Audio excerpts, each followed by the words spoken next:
Roughly a month ago, Denise Halicki and her legal team put out a press release stating this isn't over. And they were talking about the case with Eleanor. Over? Did you say over? Nothing is over until we decide it is. Was it over when the Germans bombed Pearl Harbor? Well, true to their word, they were back in court about a week ago, late last week. And to say that case didn't go the greatest wouldn't be an understatement. Both her and her attorney were threatened with contempt of court.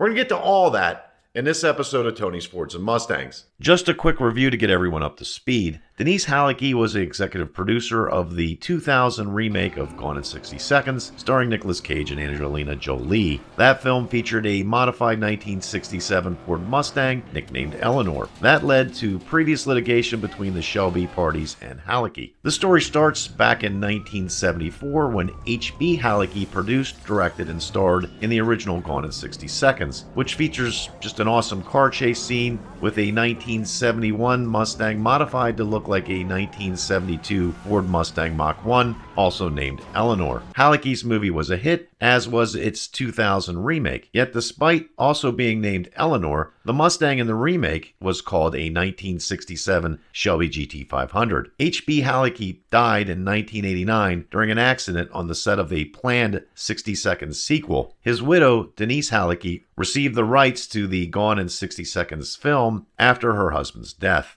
As to Carroll Shelby, if you are watching this video on my channel, you know who he is. I need not cover the backstory of this legendary American icon, so I'll be brief. He and his team designed a 1967 Mustang Shelby GT500, and he passed away in 2012. The car featured in the Gone in 60 Seconds remake is a 1967 Mustang recreated to resemble a 1967 Shelby GT500 with some alterations that include a distinctive hood and headlights. This according to court documents. Although the Halicki parties contend the car in the film is not based on a Shelby, but is its own unique creation.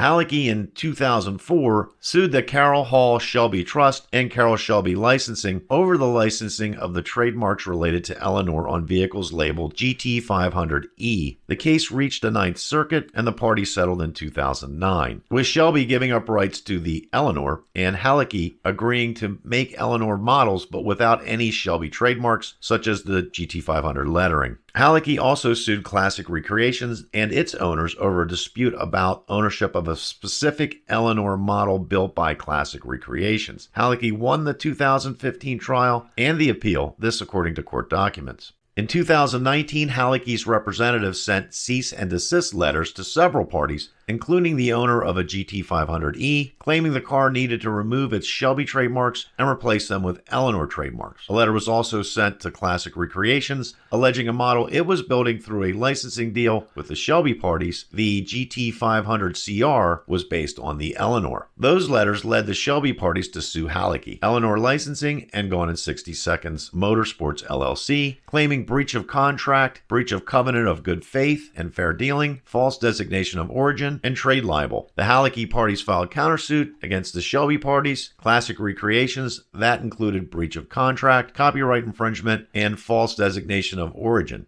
In November of 2022, a copyright claim brought by the Halicki parties arguing the Eleanor is a copyright protected character like the Batmobile, which received copyright protection through a 2015 Ninth Circuit ruling. That same Ninth Circuit dismissed Halicki's copyright claim. Now Denise Halicki and her team are back in the Ninth Circuit in front of the same judge, Judge Skarsky, and to say things are not going well for Ms. Halicki would be an understatement. Court hearings were held on March 22nd and 23rd of last week. That's 2023 if you're watching this later. A few items of interest that took place are as follows. A damages expert for the Halicki parties, a certified public accountant, David Connolly, testified Thursday and submitted a written declaration regarding potential damages. But Judge Skarsky struck his testimony after finding it based on a theory that does not require an expert. Judge Skarsky said the parties can submit briefs about potential damages. Under the bench trial rules set by Judge Skarsky, the majority of witnesses' direct testimony is given through a written declaration ahead of the trial before undergoing cross-examination and redirect testimony live during the trial. At the end of day one, Denise Halicki took the stand. However, her testimony was far from complete and it carried over the next day. And that's where things get interesting. Hallecky retook the stand Thursday to continue her testimony that began the day prior, but things got heated quickly as she was questioned by Anton N. Handel. He's an attorney for Classic Recreations, LLC.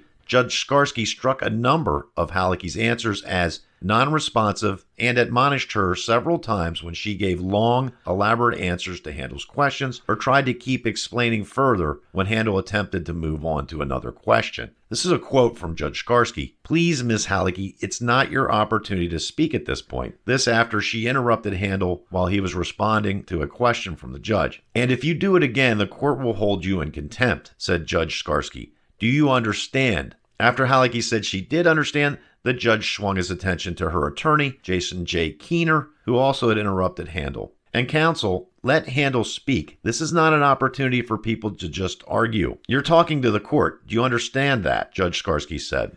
Keener stated he did understand, and the judge continued, saying, "Okay, I'm not going to put up with the sort of things that have happened in this case over and over and over again. Please, let's have courtroom decorum." One Shelby witness on Thursday was Gilly Ragioni, who said in his declaration that he owns a GT500E purchased in 2005, but he was unable to sell the car at auction in 2020 because the auction house told him he needs a license from co-defendant Gone in 60 Seconds Motorsports, LLC. I'll quote Mr. Ragioni here. "This was disturbing to me and made me angry at Shelby because I'd spent a great deal of money purchasing and maintaining my GT500E, believing it to be worth a lot of money, specifically because it was built under authorization from Shelby. It has Shelby logos and trademarks on it and is listed in the Shelby registry." During questioning from Shelby attorney Caroline Mankey, Ragioni said he believed the only reason he was unable to sell the car was due to the threats of litigation from the Hallecky parties. The trial ended on Thursday with no verdict, as the judge had ordered the parties to submit written closing briefs.